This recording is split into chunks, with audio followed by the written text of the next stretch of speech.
closed doors. Guy I went to high school with had what looked to be a perfect family. He was a football star, mom and dad were successful, and they even had a white picket fence around their house. One day he and his brother come home to find mom and dad dead in the driveway. His dad was cheating, the mom found out and waited till he got home. Shot and killed him, then shot herself, in the driveway no less. Effed up. I had a friend in high school whose family would lock every door in their house. I mean every door. If there was a door, it would be locked and the key hidden somewhere in the house. I don't know if they were afraid of home invasion or what, but it was crazy and took forever just to navigate the house. For instance, to get to the guest bathrooms, you'd have to open the hallway door with a key hidden on the windowsill in the living room.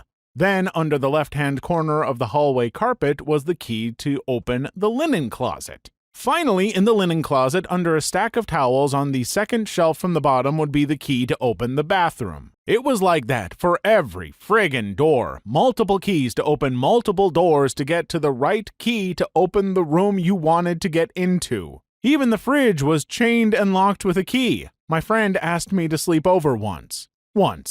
I never went back. These twin girls I knew from middle school were really nice, polite, had straight A's, did community service, and were overall pretty well-rounded. Their parents seemed relatively normal and supportive. Later found out that the parents would make the girls stand on their heads until they passed out if they got a bad grade or acted out in any way. A friend of mine and her family/family friends back in her state are involved with a lot of foster care. Her family has a couple of foster kids at the moment, I think. Basically, one of her family friends who also takes foster kids in had this one Iranian kid. He was adopted on the side by a really normal upper-middle-class white Australian family, except he was also kept in a cage in their shed as a dog. Their entire family was really pleasant and completely normal. Their other biological children were also completely fine. They were discovered when the grandmother of that family came to visit and asked what the barking was, went to the shed and found the child in a cage barking madly. When the grandmother asked what the hell was happening, the parents of the family just responded with, "Oh, he's just the dog, ignore him." She obviously reported it, and now my family babysits for the child every so often. He's pretty normal now, but he has really awful reactions to certain sounds. They ended up contacting the biological mother, who was some Iranian girl who lived with her family, but she didn't want to know anything about it as long as he was okay now.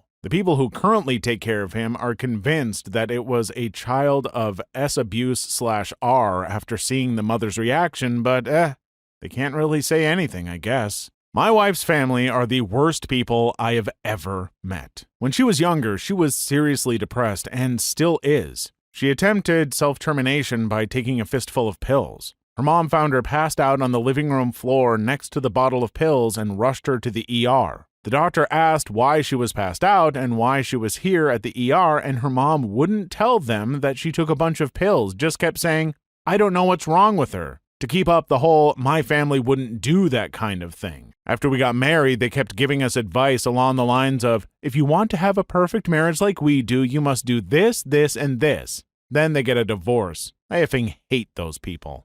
I had a really sweet friend in high school. I'd been to church with her family, we'd been really great friends, she made excellent grades, was commander of the ROTC squadron appointed by the instructors, and much, much more. During the brief time we were dating, she confided in me that her father periodically R'd her starting on her 15th birthday, and that he'd done the same thing to her older sister for her 15th birthday. I didn't ask why, I was just kinda left numb at that point. She revealed to me that she was pregnant and that her father had scheduled her an abortion within the week because it was 99% certainly his. Her older sister had to have a hysterectomy because apparently he was especially rough with her and caused massive internal trauma. Typing it on here did seem so tame.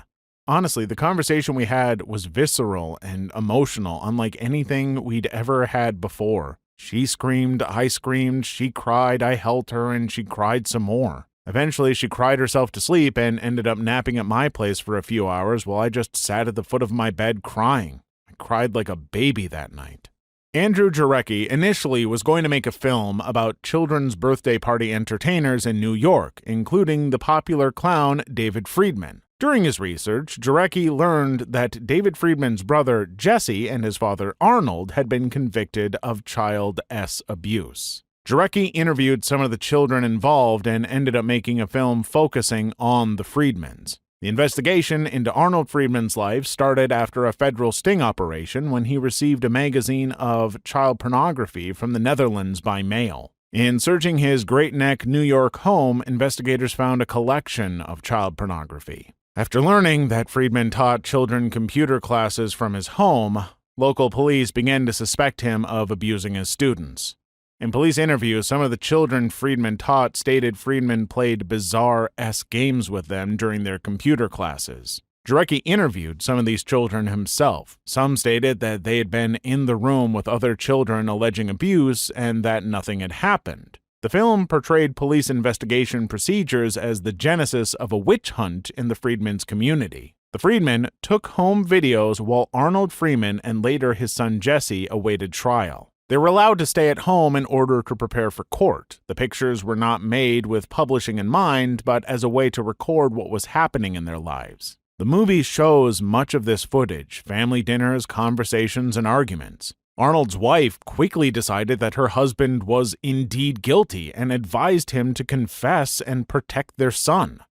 Arnold Friedman pleaded guilty to multiple charges of sodomy and abuse. According to the Friedman family, he confessed in hopes that his son would be spared prison time. Jesse Friedman later confessed as well, but now claims he did so to avoid being sent to prison for life. He said in mitigation that his father had molested him. Arnold Friedman admitted to molesting 2 boys, but not those who attended his computer classes. He is also quoted as admitting that when he was 13, he did it with his younger brother Howard, who was 8 years old at the time of the abuse. Howard Friedman says he does not recall this. Arnold Friedman committed self-termination in prison in 1995, leaving a $250,000 life insurance benefit to his son. Jesse Friedman was released from prison in 2001 after serving 13 years of his sentence. When I was in school, there was one girl who epitomized all-American girl-next-door cheerleader. She was gorgeous, with blue eyes, long blonde hair, perfect body, and always this 100-watt smile. She was on homecoming court, and so was her little sister. Her family was prominent locally. The stay-at-home mom ran the PTA, the dad had a prestigious job. This girl was on a parent-imposed diet since at least 3rd grade when I met her, despite never being fat. If she or her sister sassed her parents or got less than a B+ on an assignment, they were told they were dogs and they were forced to crawl around the house and eat their food from dog bowls under the kitchen table.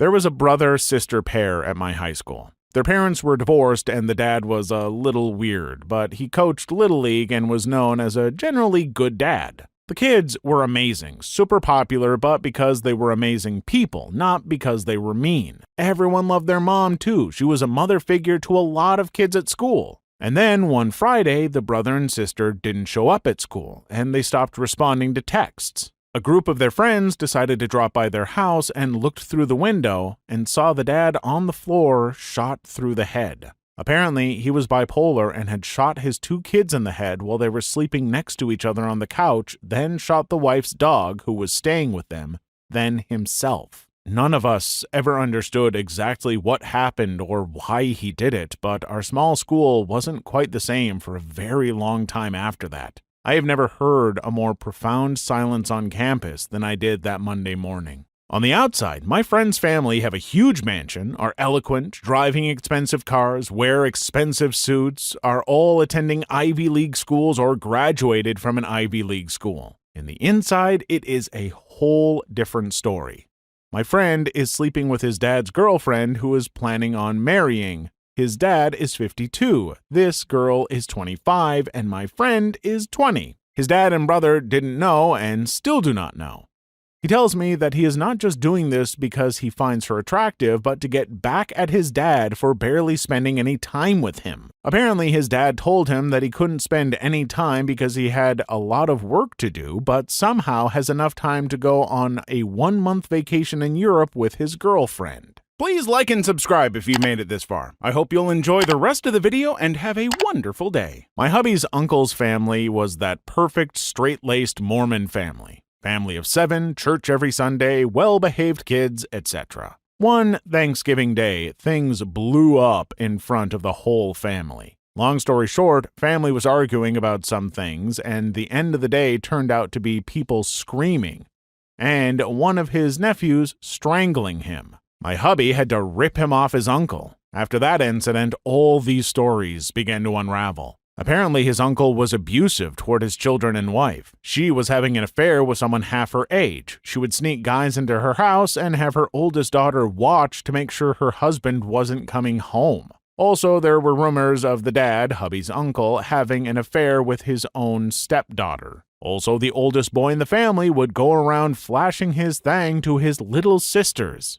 Sad, just sad. His youngest daughters are such sweethearts, too. This was in quite a big town a couple of years ago, so there was this one guy. He was pretty religious, everybody knew him, and the good guy, but at home, he would R his own daughter. She was about 18 or 19, and her mother knew but couldn't do anything about it. So one day, the father gets his daughter pregnant and realizes he is effed, so he looks up on the internet how to remove the kid from his daughter's stomach and buys the tools needed. He then proceeds to get his daughter and try the things he learned, and she died during the process. The media then caught the news, and everybody knew, and the father was sent to jail, and his family were living in a huge mess after that. Applies to my family for sure. I was a valedictorian of my senior class, editor-in-chief of my high school yearbook, and early decision acceptance of Northwestern. My dad was a VP, drove a BMW, and we lived in the nicest gated neighborhood in town. Everybody assumed our family was perfect until I abruptly moved out 6 months before graduation. No one knew what an insane, controlling freak my dad secretly was. In high school, I gained some weight after the death of a close friend, about 20 pounds. Dad put me on a weight loss or punishment program. I had to lose 3 pounds a week in order to not be grounded. At first, I kept up, but it got to be too much. Eventually, it was cumulative as well, so if I only lost 2 one week, it was 4 the next. I was so ashamed I never told anyone until it got to be too much to handle, and I broke down to my girlfriend at the time. Dad didn't know I was a lesbian either. She told me he was insane and that I was well within a healthy weight range. Even though she was a health nut marathon runner, I didn't believe her until she showed me on a BMI calculator. When I confronted my dad about being done with the program, he said, "You're not done. I don't know what weight you need to be at, but I'll know it when I see it." Thanks, Dad, for all the years of body image issues and the many more to come.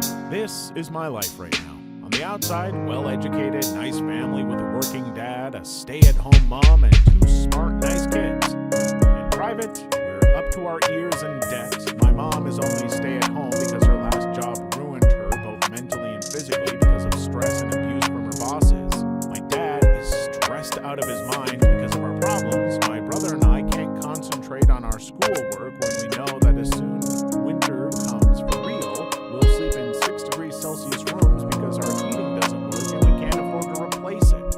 We were royally screwed by the dealer selling it to us. And because our problems by now are way too big for us to handle, we all just ignore them and go about our day, when in reality we can't afford the food we eat every day and try to ignore the calls and letters from the banks and tax people. Slash rant, too long didn't read, we're far up Crap Creek. Both of my parents' families are effed up. They both come from very old, wealthy families. They have the kind of names that will get you into a country club totally going around the decade-long wait list. They were both born into the social registry, which is the list of old money people in the U.S. My grandfather on my mother's side was an extreme alcoholic. The problem with being rich and being an alcoholic is that you don't end up on the street begging for more alcohol. Instead, you just end up dead.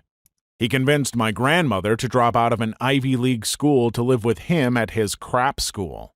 While there, he got so drunk that he was in a coma for 2 months. After having 3 kids and living off his mother's cash, he decided to start having an open affair with a German prostitute. I say open because who knows how many affairs happened prior to this one. My grandmother acted like there was nothing wrong, but they did get divorced when he refused to even hide his mistress from the kids.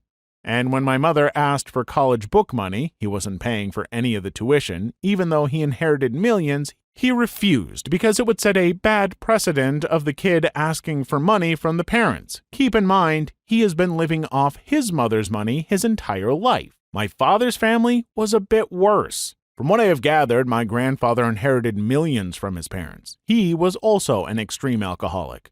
He beat my father, his mother, and his sister. He sent my father off to boarding school, and all of his wrath went to my aunt, who I haven't seen in 15 years because she thinks my father left her when he was shipped off. I don't know much about the family, but what I do know is that at one point when I was 5, my grandfather came to our house and drunkenly stole our curtains. I don't know why. My father has implied that he is dead, but they never went to a funeral, and there is no record of his death. To all appearances, my wife and I were a pretty perfect couple. We went everywhere together, and she was always the life of the party. Behind closed doors, she was pretty much a lunatic with wild mood swings and literally insane depression that would lead to her talking about wanting to die. She was pretty drug dependent. If it wasn't pills, it was booze.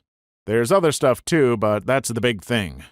She eventually got sick and ended up committing self-termination due to being physically ill and feeling hopeless about that. Everyone was baffled how this could happen and how someone so seemingly happy and intense could just kill themselves. But really, I wasn't so much surprised as shocked. It was over 3 years ago, so I'm really pretty much over it and all that. But every time I see a happy person, I wonder, are they really happy or did they go home and talk about how they want to die? Too long didn't read. Seemingly perfect couple, but one of them is insane and ends up dying.